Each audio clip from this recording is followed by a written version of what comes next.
যে মেয়ে দেখলে লোভ হয় না কার? এরকম পৃথিবীতে এমন কোন নেশা মনে হয় কম আছে মানুষের। একটা মেয়ে যদি আপনার গায়ে স্ট্রাইক করে পরে আপনি কি করবেন? আলোচিত 40টা ফাঁসি কার্যকর করেছি, যা বাংলাদেশের ইতিহাসে সবচেয়ে বেশি ফাঁসি দেওয়ার রেকর্ড। আমরা যেমনটা দেখেছিলাম আপনার স্ত্রী একজন টিকটকার ছিল, তার টিকটকার যে আইডি ছিল, আমরা আইডিতে তার কিছু ছবি দেখেছিলাম। আমরা ছবিটা চাইলে কি ইউজ করতে পারবো কিনা? হ্যাঁ, আমরা দেখেছিলাম টিকটকে ছবিটা আমার কাছে আছে। আমরা স্টাইলিশ ছবিটা ইউজ করতে পারবো কিনা এই প্রশ্নটা আমার ছিল আর কি। হ্যাঁ, করতে পারেন। জল্লাদ শাহজাহান তিনি একটি মেয়ের ফান্দে পড়েছিল, ওনার কাছ থেকে অনেক টাকা পয়সা নিয়ে মেয়েটি উধাও হয়ে গেছে। এই জন্য কিন্তু শাহজাহান ভাই সংবাদ সম্মেলন করতে এসেছেন। আলোচিত 40টা ফাঁসি কার্যকর করেছি, যা বাংলাদেশের ইতিহাসে সবচেয়ে বেশি ফাঁসি দেওয়ার রেকর্ড। 1989 সালে সহযোগী জল্লাদ গফরগান নুরুল ইসলাম তারপরে থেকে নিজের হাতে জীবন সূচনা করে। আমার দেওয়া কিছু উল্লেখযোগ্য ফাঁসিগুলি হচ্ছে 1993 সালের জুন মাসে শহীদ বুদ্ধিজীবী কন্যা শারমিন রিমা হত্যা মামলার আসামি খুকুমনির, 1997 সালে বহুল আলোচিত দেশ হত্যার মামলার হাসান, 2004 সালে 10 খুলনা জেলা কারাগারে এরশাদ শিকদার, 2004 সালে 4 সেপ্টেম্বর রংপুর জেলা কারাগারে ইয়াসমিন ধর্ষণ মামলার আসামি মইনুল হক আব্দুল সাত্তার, 2004 সালের 29 ডিসেম্বর হত্যার মামলার আরেক আসামি পিকআপ ভ্যান চালক অমৃতলাল বর্মন, 2007 সালে 29 মার্চ কাশিমপুর 9 মার্চ ময়মনসিংহ জঙ্গি নেতা সিদ্দিকুল ইসলাম ওরফে বাংলা ভাই, আতর রহমান সানি, আব্দুল আউয়াল, খালেদ সাইফুল্লাহ, ইফতেখার মামুন। 2010 সালে 7 জানুয়ারি ঢাকা কেন্দ্রীয় কারাগারে বঙ্গবন্ধু শেখ মুজিবুর রহমান হত্যার মামলার মৃত্যুদণ্ডপ্রাপ্ত 5 খুনি বজলুল হুদা, আর্টিলারি মহিউদ্দিন, সৈয়দ ফারুক রহমান, সুলতান শাহরিয়ার রশিদ খান ও ল্যান্সার মহিউদ্দিন আহমেদ। 2013 সালের 12 ডিসেম্বর প্রথম যুদ্ধ অপরাধী কাদের মোল্লা। 2015 সালে 11 এপ্রিল মানবতা বিরোধী অপরাধে দোষী সাব্যস্ত জামায়াত নেতা মোহাম্মদ কামরুজ্জামান। 2015 সালে 22 নভেম্বর মোহাম্মদ জামায়াত ইসলামী সেক্রেটারি জেনারেল আলী আহসান মুজাহিদ, বিএনপি স্থায়ী কমিটির সদস্য সালাউদ্দিন কাদের চৌধুরী, শাখা চৌধুরী। 2016 সালে 11 মে জামায়াতে আমির মতিউর রহমান নিজামী। 2016 সালে 3 সেপ্টেম্বর জামায়াত নির্বাহী পরিষদের মীর কাসেম আলী। 2020 সালে 5 মে কেরানীগঞ্জ কারাগারে প্রথম একমাত্র ফাঁসি বঙ্গবন্ধু শেখ মুজিবুর রহমানের আত্মস্বীকৃত খুনি মৃত্যুদণ্ডপ্রাপ্ত ক্যাপ্টেন আব্দুল মাজেদ সহ মোট 40 জনের ফাঁসি। আপনি তো একজন সাজাপ্রাপ্ত আসামি ছিলেন, আপনাকে এটা একটা দায়িত্ব দেওয়া হয়েছিল সরকার থেকে? জি, সরকার থেকে না, জেল কর্তৃপক্ষ।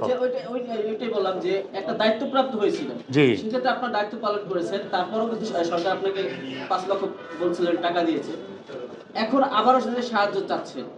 তো এভাবে যে আপনি কি দেশের জন্য অনেক কিছু বলছেন, কথার বলছে, আমাদের অনেক দর্শক হয়তো এই কথা বলবে যে আপনি আপনার দায়িত্ব থেকে কি আপনি দেশের জন্য কোনো মুক্তিযোদ্ধার সম্মাননা চাচ্ছেন কিনা? হ্যাঁ, মুক্তিযোদ্ধার সম্মাননা চাচ্ছেন কিনা? আমি মুক্তিযোদ্ধার সম্মাননা চাচ্ছি না। আমি বলছি যে প্রধানমন্ত্রী তো মুক্তিযোদ্ধাদের জন্য অনেক কিছু করেছেন, আমি তো আর মুক্তিযুদ্ধ হইতে পারি নাই, কিন্তু না হয়েও আমি হত্যার মামলার যারা যুদ্ধ অপরাধী ছিল তাদেরকে ফাঁসি দিয়েছি। সেই হিসাবে আমি প্রধানমন্ত্রীকে কথাটুকু বলেছি আর কি। হ্যাঁ, আবেদন করেছি। জি, এখন আপনি প্রতারকদের শাস্তি দাবি করছেন নাকি সহযোগিতা চাচ্ছেন, কোনটাকে বেশি প্রাধান্য দিবেন? আমি তো তাদের শাস্তি দাবি করছি। আমরা যেটা লক্ষ্য করছি আপনার শাস্তির চেয়ে সহযোগিতার দাবিটা বেশি মনে হচ্ছে, এটা কেন? শোনেন, শাস্তি দিবে সেটা কোর্ট, আপনারা তো পারবেন না, কিন্তু আপনারা সহযোগিতা করলে সেটা মনে হয় আমি কোর্ট করতে পারবে, সেটা যদি আপনারা একটু সহযোগিতা করেন। সেটা পলাতক আছে না কোথায় আছে সেটা আমি জানি না।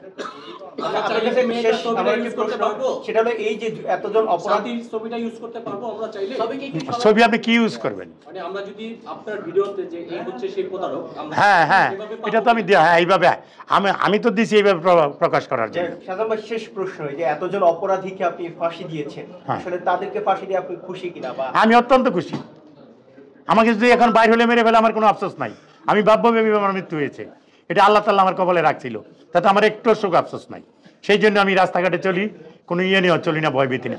কিন্তু আমার একটা প্রশ্ন মনে কষ্ট জাগে যে আমি এত কিছু করেও আজকে আমি রাস্তায় থাকি, আমার ঘর নাই, খাবার নাই, খাদ্য নাই, বাসস্থান নাই, কোনো কিছুই নাই।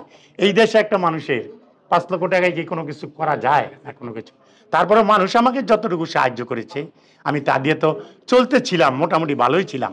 কিন্তু এই প্রতারকের খপ্পরে যে আমি পড়বো সেটা তো আমি জানতাম না।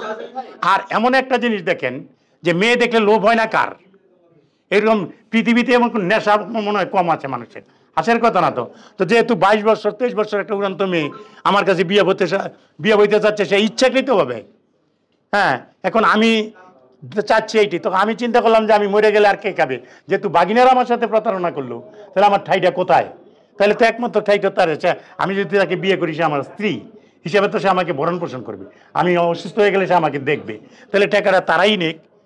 তো আমিও তো দিয়েছি, যে একটা অঙ্গীকারনামা নিয়েই দিয়েছি, এইভাবে তো আর দেই নাই। হ্যাঁ, 10 লক্ষ টাকা আমার থেকে ক্যাশ নিয়েছি।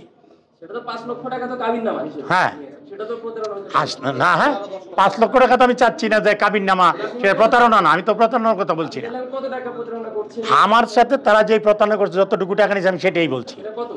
সেটা এখানে 11 লক্ষ টাকার মতো হয়েছে আর কি, 11। ওই 5 লক্ষ ছাড়াও 11 লক্ষ। হ্যাঁ, হ্যাঁ। সামনের ভবিষ্যতে সামনের পথ চলাগুলো আপনি কিভাবে চলতে চান, মানে